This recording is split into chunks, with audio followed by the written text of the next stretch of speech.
This is You and the Lord on TV.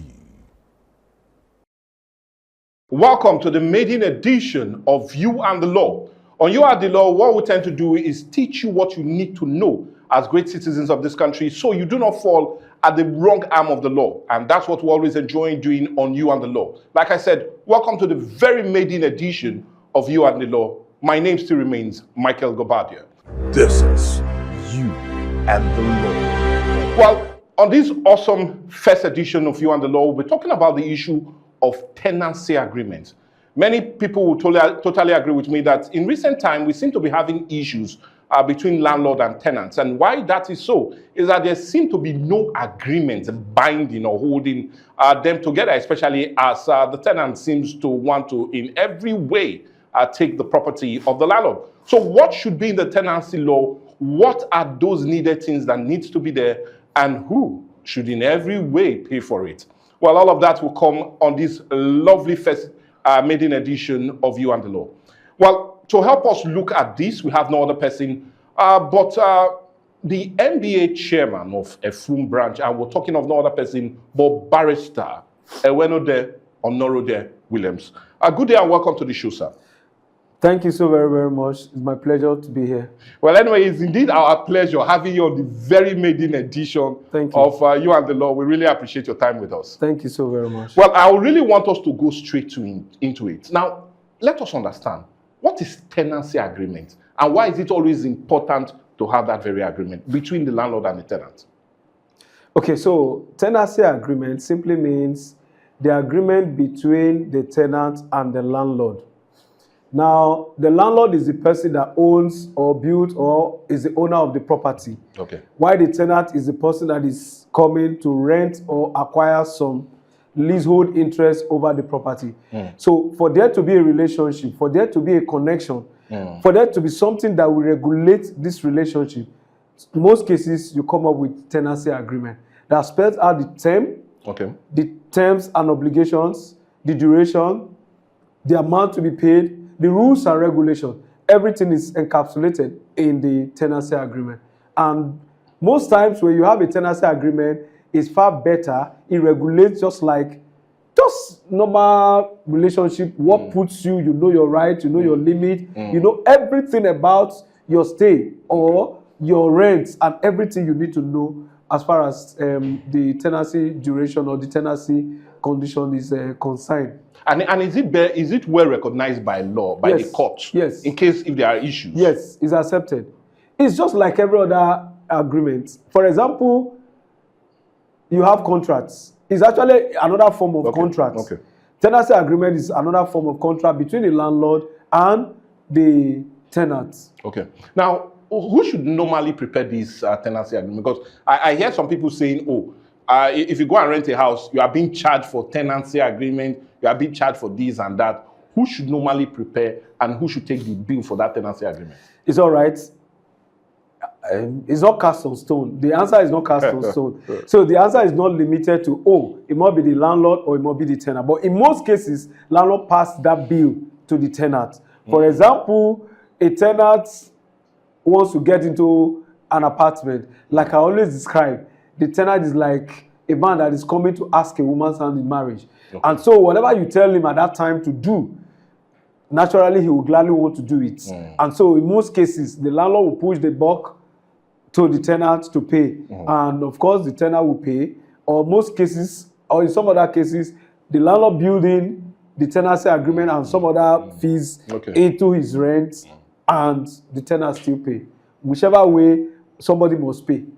But in what you said, it looks as if it's more of the tenant paying than that of the landlord. Of course. Okay. Of course, because that's technically, most time in practice, that's how landlord push the responsibility or the bulk to the tenant to pay. Okay, now, you've just made a clear understanding of what the tenancy agreement is. But, sir, let us understand what should be in that tenancy agreement. A lot of things. A lot of things. A lot of items are contained in the tenancy agreement. For example, there must be a clause for terms and conditions, and the terms will include just anything practicable. For example, don't bypass, got a point around town where people would bypass the normal NEPA prepaid meter. Okay. And so some of the clauses are do not bypass. Some of the clauses, just everything that regulates a relationship. Okay, the amount to be paid. Compulsory. The amount, it must be compulsory. Okay. The amount you are paying, the fact that you should not sublet or give out the apartment while without the knowledge, consent, and permission of the landlord. There are so many things that are inclusive. For example, again, you can also add such clause like the property should be used, for example, for residential purposes alone. 2, should you hold party or do some other things, you should get the landlord involved. Okay.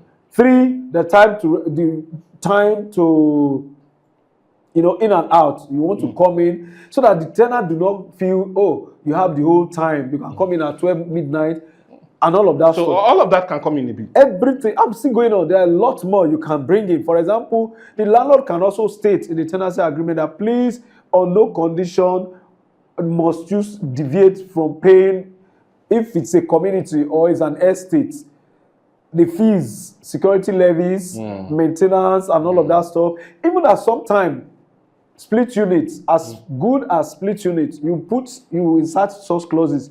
Don't break the wall, but you can permit split units. Sometimes you can also include such terms, such as do not for any reason bring in third parties or train members of the family on how to use fire extinguisher.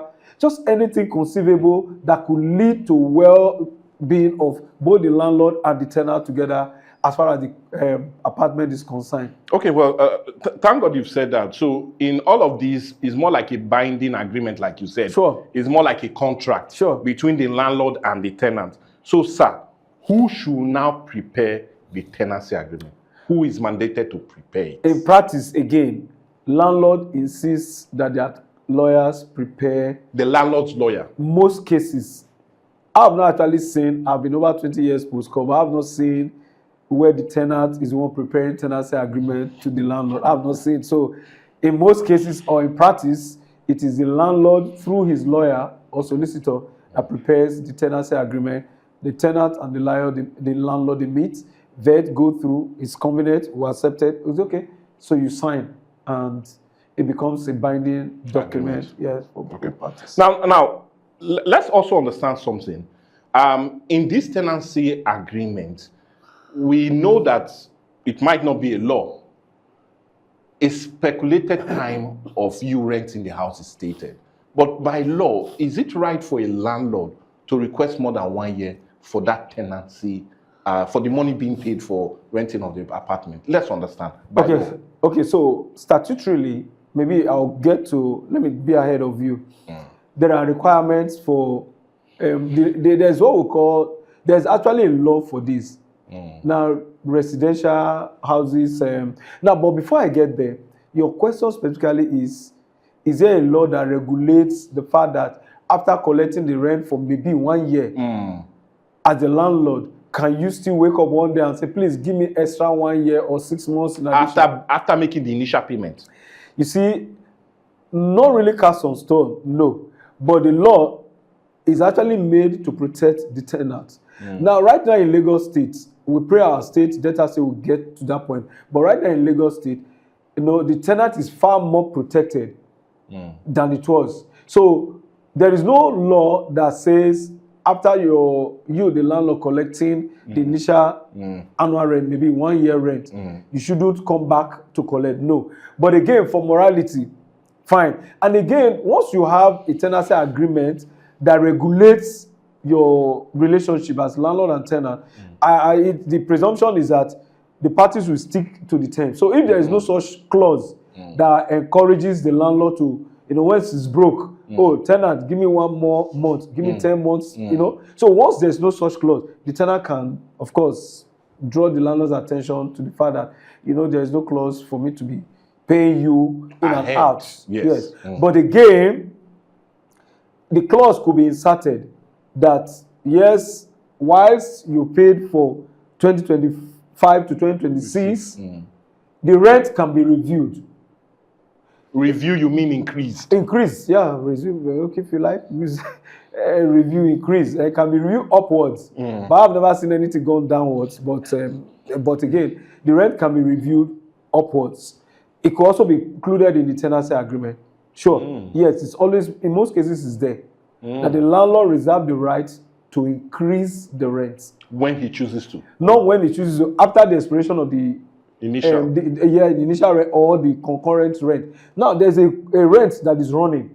Yes. Now, for example, the tenant paid for May 1st, 2025 to April 30th, 2026. So, in between this period, if the landlord comes or approaches the tenant that, oh, please, I'd like to increase the rent, fine, you can negotiate. But if you feel no, you could also take it up. But again, most cases, landlords say a house built since 1990 something or so many years ago. They come up with stories like, oh, cost of living, cost of building material. And so you ask, was it the same house that was built in the 1980s or in the 1990s that the cost of building today has greatly affected? Of course, but those are ways landlord comes in to increase or review their rent upwards. Okay, now talking about reviewing the rent upwards, is there a stipulated time that he needs to inform you before the rent expires? Is there a stated period of time, maybe 6 months, 3 months? Is there a stipulated time by law that he needs to inform you before the effect of the increase? Sure, you ought to. The rule or the law is that if a clause is not contained in the tenancy agreement, then you should put the other party in notice. That is, if the landlord wants to increase at the anniversary of the rent, he should put the tenant in notice that, please, we're going to be increasing the rent from X amount to Z amount.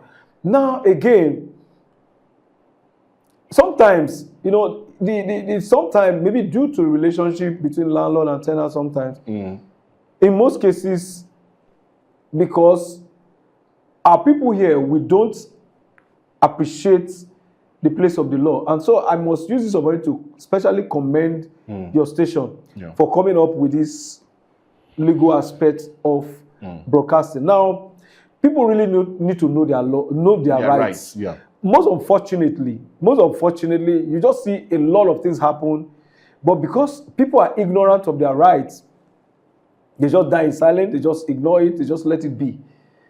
There are certain things that must be done. I'm sure you're going to come up with quit notices. Yes, we'll come. There are certain steps that must be taken. But you see today, somebody just gives you quit notice and threatens you. Oh, I'm going to pull your roof. I'm going to pull down the door. And everybody's like, what? Who told you? Last Sunday, I was in church, and Saturday, somebody called me like, oh, my landlord said he wants to pull down my door and all of that. I just told him, don't worry yourself. Don't ask, don't fight him. Just allow him to pull down the house, pull down the door. He might sell that house to pay you for damages. No law permits you for what we call self-help. No, that's self-help. Self-help means you are not using the due process of the law to achieve whatever your offense or grievance is. You now want to do it yourself. That's self-help. And the law forbids it. Military governor of Lagos State against Ojukwu. And that's how the court, up to the Supreme Court, made heavy comments against the military government. You don't apply self-help in a society where the rule of law is in place. And so I just assured the young man that, please just go. He won't do it. And he was like, oh, really? I said, yes. Because if you know your right, you won't be scared that somebody's coming to pull the door. Because either you haven't paid or he's asking you to move out. Yeah. There are requirements that must be followed. For example, if a tenant is a yearly tenant, by a yearly tenant means here is rent on an annual basis. Yeah, 12 months. 12 months. Now, at the time it's coming in, like the analogy we gave, it came in May 1st, 2025. His rent is going to expire 30th of April 2026. Now, in between this period, if he must be given for the 1 year rent he has occupied the apartment, he must be given 6 months notice. 6 months notice? Notice. That's what the law says. Section 18. Now, if it's a quarter rent, 3 months. If it's a monthly tenant, 1 month. If it's a weekly tenant, of course, a weekly rent. But again, the courts have come to interpret the law to say that if the tenant and the lawyer has a tenancy agreement in place, the content, whatever is written as the duration for the tenancy, binds the parties. For example, if you paid a 1-year rent, now, but you now enter the tenancy agreement, and in the tenancy agreement you wrote that either party will determine, or let me put your language, either party will terminate this tenancy with X amount of period. For instance, 1 month rent notice or 1 month notice. That's the law will accept that clause in the tenancy agreement as overriding your expected 6 months notice. So that's why you should be careful with signing. A lot of people don't even get, you don't know. That if you remember, I told you that a tenant that is coming to rent an apartment, I said earlier on, that is like a man looking for a woman. He's so eager to sign anything, just want to understand. Sometimes I just look at them. No, go through. And sometimes even when they want to object to some clauses, but the love for the house, the fear of losing the house, weakens them, and they're like, okay, we'll sign. In most cases, from my experience, they don't read. Nigerians don't read, and so they don't even want to see what's just few paragraphs, few lines. Go through, and like I also say, you see, even if you're a professor of literature or a professor of English, if a lawyer writes a clause or writes a sentence, please get another lawyer to help you out, no matter how great you are. You may think it just says, is it not, and he said this. No. I use the word now, terminate. It's clearer to you. But determine. For example, the tenant or the landlord shall determine the tenancy at the expiration of the agreed tenancy, at the expiration of the agreed stipulated term. You've given the landlord the power.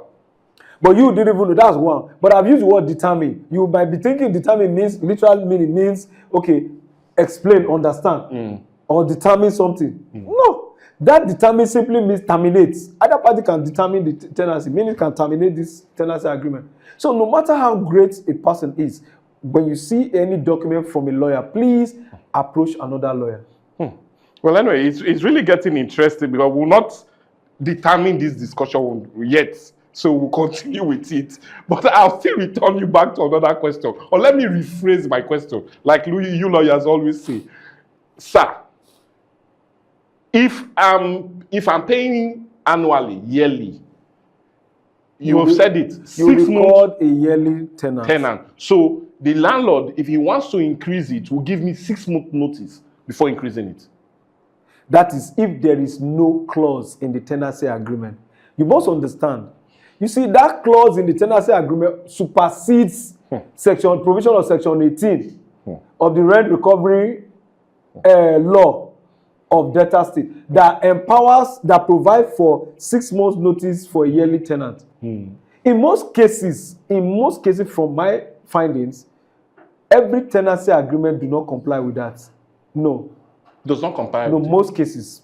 I would say over 90% of tenancy agreement I've seen doesn't go with 6 months notice for a yearly tenant. And in most cases, they're always yearly tenants. And yet they will put 1 month or 2 months. And once you sign, see, it's just like talking about fundamental or talking about your rights. Now, I'm a member of MBA, a full branch. By God's grace, the chairman. Yes. Assume, let's take it that you are also a member of MBA, a full branch. And something happens, you can no longer be crying your fundamental rights because you surrendered your fundamental right to be subsumed under the union by being a member. So so you can't be crying that, there are certain limitations you have incurred on yourself by virtue of you coming in. So once you've signed a tenancy agreement, there are certain limitations you've actually signed away some of your rights. I come again. If, for instance, just hold on. Maybe there is a clause that all tenants or the tenant must be within his apartment from the hours of 6 a.m. till 12 midnight. You can't claim that it's your fundamental right to be coming to the apartment by 2 a.m. Or the money you pay the rent. Which right? The fact that you have signed now, that your fundamental right is suspended because you have agreed that for this period, I'm going to maintain. In fact, there's another clause. The tenant must not hold party in the apartment except with the written consent of the landlord. You don't say, no, didn't I pay 5 years, 3 years? No, my rent is still on there, and you went to hold the party. You have breached the tenancy agreement. It's as simple as that.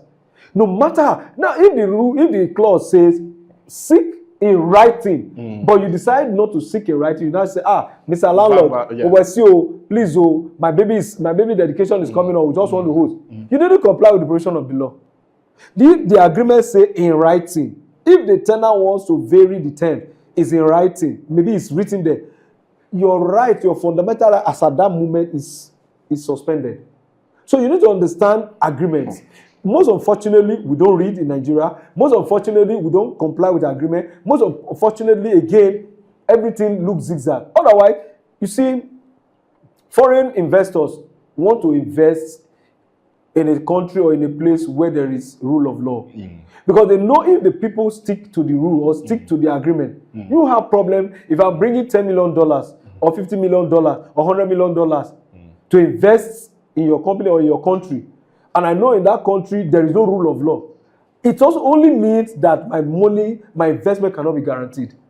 That's why it's important from the presidency to the state level and as far to the look. Every Nigerian must, as much as possible, comply with agreement. Agreement should be your bond. It should be, if I sign an agreement, it should be our bond. Not that we sign it, no, don't worry, we're going to, for what? That sends negative signals to your foreign partners, to other countries, and at the end of the day, people are put in a quagmire, which I don't think is right. Okay, well, just as much as you've really explained this, which is even getting more interesting, I want to understand the power the landlord has. Now, does the landlord have that right to determine how many people should be allowed to stay in the rented apartment? Yes. Yeah, if it's put, say again, that's why I said people don't read and people are not interested in what they want to get into. I always say it, always put this analogy in your mind. Anytime you see a tenant wanting to rent an apartment, it's like a young man. If I not just win, just carried away with a lady. Because he's not interested in, I've seen so many agreements that the apartment shall be used only for residential purposes. You don't have the right again to convert it for anything.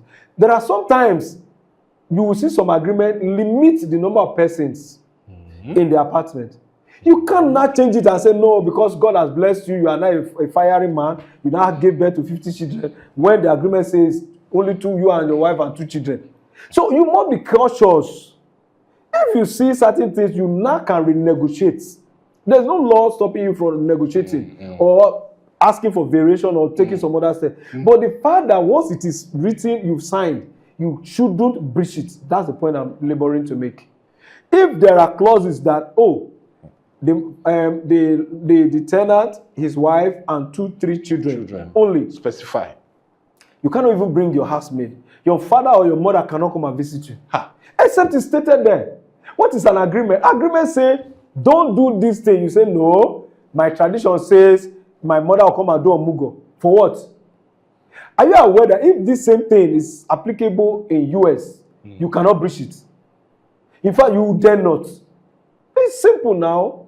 So again, when somebody wants to get into a tenancy contract or a tenancy agreement with his landlord, be cautious, be careful, be calm. Go through, get your lawyer to get involved. Even if you can't, be sure that it's such that it's well explained to you and you are sure you are really interested in carrying on. Otherwise, you don't shoot yourself and blame the landlord or blame the lawyer. And again, sorry, please. Yeah. You see, most cases, tenancy agreements are not always fully or 100% skewed in favor of the landlord. No. Okay.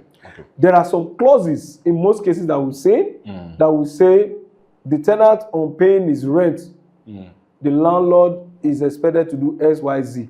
For example, put the house in tenancy. Yes, I'm also coming to repairs because I really want us to go there now. Thank God you just brought it out. Now, we've seen many cases where a tenant is made to deal with the issue of maybe leaking roof, deal with the issues of dealing with the septic tank, deal with the issues of maybe the borehole machine has problem. The tenant is made to repair. So let's understand this.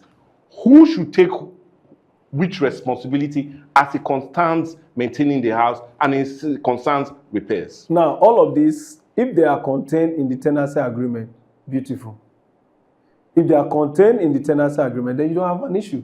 But once such clauses are not there, the buck fall back on you, the tenant that is in possession. Don't forget, for example, if it's an apartment where the landlord doesn't live in, if the roof is leaking, except you are an evil-minded person that just feels it's not my own, but your properties will be damaged, even though the main building is being destroyed, but your own property. So most time, or in most cases, you find out that no agreement can envisage everything in this world. But where they are not, you create such allowance for the landlord, especially if the landlord is also humane, for the landlord to come to remedy. Because, for example, there are some clauses that at the tenant paying his rent regularly, the landlord will do A, B, C. In most cases, they are the exteriors. Or maintenance. Exteriors. You mean the outside? Sometimes again, some of these things can come in. The landlord might maintain. Again, the landlord in the tenancy agreement, because as we're talking, I'm envisaging a lot of agreement I've seen in the time past. The landlord shifts even as little as septic tank, when the septic tank is filled. So the landlord pushed that buck to the tenant. Yes. Even some cases, you see space to park in the property, in the compound. The landlord can also say the tenant will park at designated areas. So it's also, these things ordinarily are not cast on stone. There are things that parties can actually sit down, okay, why not this, and at the end of the day, you have... So what advice would you have for tenants, especially as it concerns repairs, especially as it concerns the number of people that are allowed to come? Should they ensure that that is specified in the agreement, or they should let it out of it?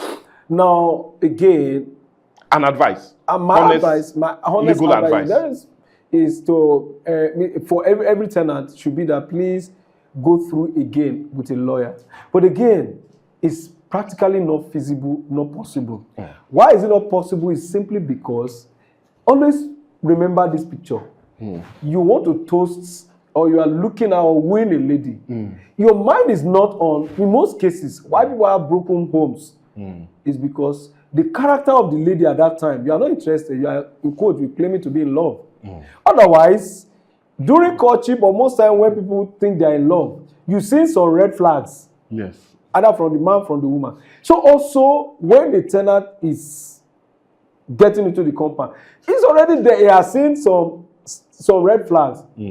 He's not interested in that. He's still more interested in, I want to move in and all of that stuff. So my first advice is please get a lawyer to help you. But will you get a lawyer if he's advising you? Will you be willing to go with the lawyer's advice? Or you like the apartment, you just want to move in?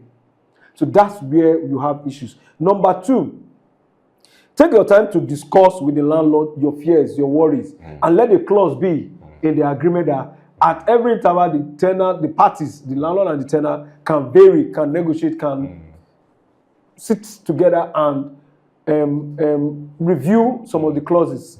You know, there are other ways. Like I said, these things are not cast on stones.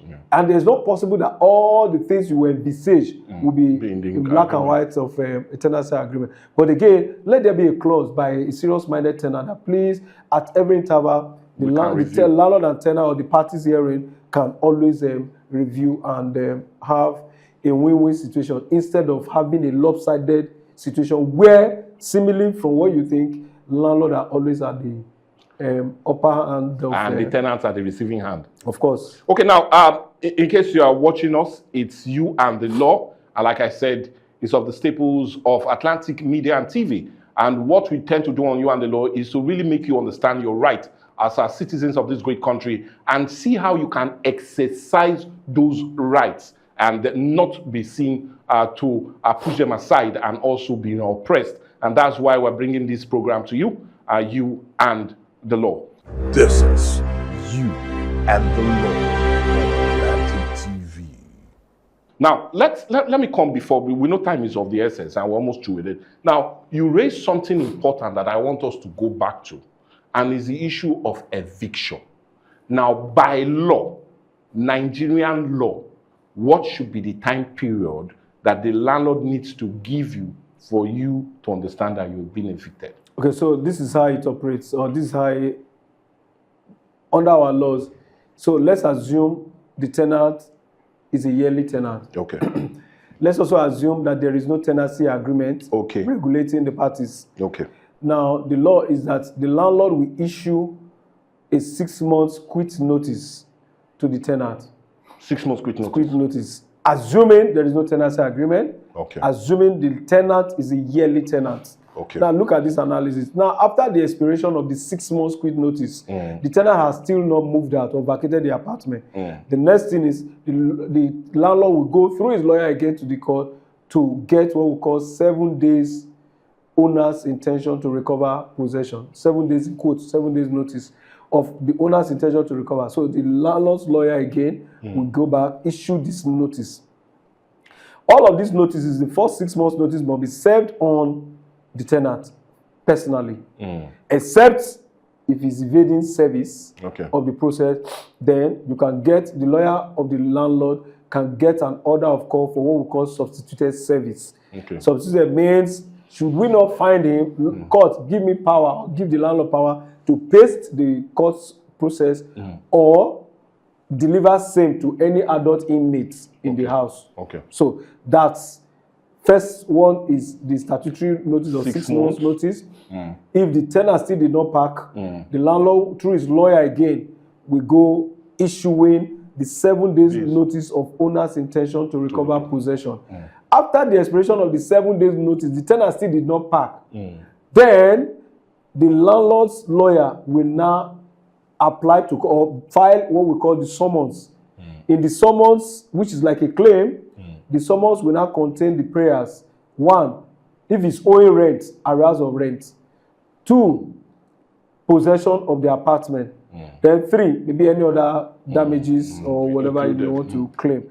Now, all of this must be served on the tenant, who is now in quote the defendant. And the defendant will appear in court on the name date stated in the court's summons. And on that day, the case will be heard. Most likely, parties will be heard, and eventually, after a while, the court will deliver verdict. But you all will always know that there's a saying around, you can't challenge or you are not dragging the property with the owner. Most cases, if the notice is irregular and you can fault, for example, if there is no tenancy agreement, and instead of the landlord giving you 6 months notice, and what some persons do, they know people don't know their rights, so they give 1 month notice or 2 months notice, and so a stubborn tenant still did not move, so they now give 7 days notice, and even at that, you now apply to court. So when the tenant is challenging that I wasn't giving the requisite notice, then the court will now like, okay, of course, go and regularize it. But that there's also the interpretation of the law through the courts. Now, if a tenant is owing beyond 3 months, even if he's a yearly tenant, or is a monthly tenant, or is a quarter tenant, but he's not owing the rent beyond 3 months. For example, he's owing May, June, July, August, and all of that. The court have defined as determining that you don't need to be going 6 months notice, 1 month notice. No, you just give 7 days notice because he's owing. He has by his owing, he has destroyed. I don't know. Okay, so maybe you are not a Christian. Maybe you are a Christian. Ecclesiastes 8, is it 10 verse 8? Yeah, it says that they get the people, but the deeper say, he that breaketh the edge, the serpent will bite. So once you break the edge, you can't be protected again. By law. Yes, because the law also envisages that you as a tenant should be religiously paying your rent. So if you fail to pay your rent... But what if you are giving quick notice? Will you still pay your rent? Yes. Does quick notice stop you from paying your rent? Now, if you are owing, for instance, from January to June, and you are giving quick notice from certain period, you must pay up to the point. The law is that as long as you are in possession, you can't claim that because you are giving quick notice, and you are under the same roof, you are enjoying the property, so you cannot pay, you must pay. Why won't you pay? Morality even won't encourage you not to pay. You must pay. Oh. Yes. Okay. I mean, you know what pay before. Oh, okay, well, then you paid then. You must pay. Okay, well, I'm really enjoying this. Before we really let you go, a final question. Yes, you're giving advice to tenants to do what they need to do, and that is go through the agreement properly. If things you do not understand, also get a lawyer. Reach out to your lawyer. Yes. Sir, let's understand the tenant's right in taking a house. What is the tenant's right in taking a place? Let's understand his rights. His right is, as long as he's paying his rent and is complying, then he has the whole world's rights. His rights, as well as the landlord's rights, are enshrined or contained in that tenancy agreement. And if there is no tenancy agreement, his rights will be that as long as he's paying his rent religiously, he's not owing, then there are limitations to what the landlord can do.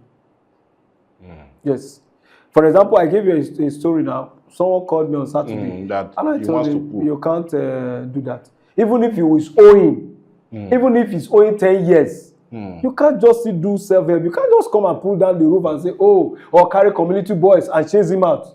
You can't do that. Even if he's owing, or lock the door. You don't have that power. You don't have that power. That's due process of law. You can't. Imagine everybody is doing so. Would the whole country not be in a chaotic situation? So nobody. So that's why both sides, whether you're a landlord or you're a tenant, if there is a breach, whether there is a tenancy agreement or not, follow the due process. Go to court.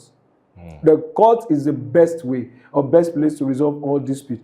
And every Nigerian must, as much as possible, have at least a lawyer.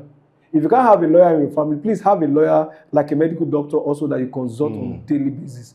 It's just unfortunate. You know, you go abroad, you see these are normalcy. They are not, you know, it's not only when you have problem you call a lawyer. You could have a conversation, I just want the guidance. And so the lawyer tells you or helps you out. So let's not trivialize tenancy issues and is it not landlords. Even sometimes you see a landlord scribbling some agreements and tenants agreeing and all of that stuff. For me, everything written that relates to the law, the landlord or the tenant must, as much as possible, connect with the lawyer. Also, somebody wants to buy a property. You know, there are cases that this subject is actually very wide. Very but for brevity of time, yes, for example, somebody buys a property, this building, maybe you decide to sell it. Having sold it, and the new landlord or the new owner wants to get new tenant in. There are existing tenants or a tenant in the apartment before, or while the property was sold. We have seen cases where the tenant will just be given 7 days, will just be given 1 month, and all of that stuff. Yes, it happens. Yes. So, again, those are issues that they are not cast on stone. Because some will also explain to you that you are not my tenant. Because there's what we call tenant at will. There's what we call licensee. Okay, so in those days, ROA, residential area in Shell, those persons there, sometimes they are not statutory tenants to Shell. Yes. They are licensee or they are just subletted. So some people even came in by way of subletting. You understand? So if you dig deep, the tenant's right in such situation is limited. Yes. Because it's not the original. Yes, the landlord doesn't know him. So somebody can, so in this analogy of somebody just acquired the property and is giving the tenant, I've had cases where I had to intervene because somebody just bought the property and he gave 7 days notice. And you're like, even though you are the new owner, how can somebody just get a replace or an apartment within 1 month or 7 days? So all of those things come into play. But again, some other lawyer can argue that you are not the new landlord's tenant. In most cases, the other landlord would have paid you off. But sometimes, like I've repeatedly mentioned, it's not cast on stone. It's something that can be looked at. But in your own final advice, if you are being threatened by a lawyer, a landlord, he seems to be breaching your rights. He seems to, oh, you put on a music, oh, it's too loud, turn it down. You want to recharge your prepaid, he will not allow you do it. Somebody is coming to visit you. All of this is not stated in any agreement. He refuses it. What should you do? Okay, so I've also seen, I've prepared agreements where some of these things are captured. For example, your music must not constitute nuisance to the neighboring tenant or neighboring apartment. Yes. So if you become like a young man who is always playing boom, boom, boom, time where people are reading, time where others, so you are constituting nuisance. So you don't have the right, your right ends where the other man's right begins. So you can't use your right to encroach on other people's rights. So for me, tenancy agreement is something that, in my opinion, regulates the parties, and so it spells out their rights and obligations, their limitations, and the extent to which they can go. And if parties can agree to it, you won't have problem. Because this is my final take on this for the now. Yeah. Every tenant is a potential landlord, and every landlord was once, in most cases, a tenant. Every landlord was once a tenant. And every tenant is a potential landlord. So when you destroy somebody's property as a tenant, most likely when you build yours, it will be destroyed. Because what we sow, we must reap. So let's tenant treat the landlord's property as his own. Let the landlord treat the tenant's property, treat the tenant as, I hardly call my tenants.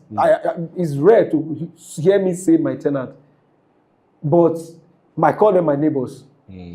I just believe that these guys are tomorrow's landlords. Potential landlords. They are landlords tomorrow, whether you like it or not. I was once a tenant. So if just like you buy a car today, come on, tomorrow your own car, even though it's 2026 model, it will be old because the person that buys today's own will be better and newer than yours. So let's live this life in such a way that as much as possible we are regulating ourselves with agreement, but agreement mustn't really be what tie us like slaves, but the goodwill. Is this a right? Is it fair? Will I derive joy in hurting my neighbor? For me, that's the most beautiful thing. And anyway, that's a beautiful way to end it. And I really need to thank you so much. I'm talking of no other person, but Barrister Ewenode Onorode Williams. You do know he's the chairman of a full branch of the Nigerian Bar Association. We really need to thank you so much for your time with us. Thank you so very much. I appreciate it too. Well, it's a wrap on this very maiden edition of You and the Law. And you do know, as a tenant, stick to that very binding agreement. And please, like he said, ensure that you go through every word, every sentence, every detail in that very agreement. So it looks as if you do not sell off your rights or be pushed aside. And as a landlord, please remember, just like he said, these are possible landlords in the future. For me, Court Atlantic is out of section. Cut! This is You and the Law.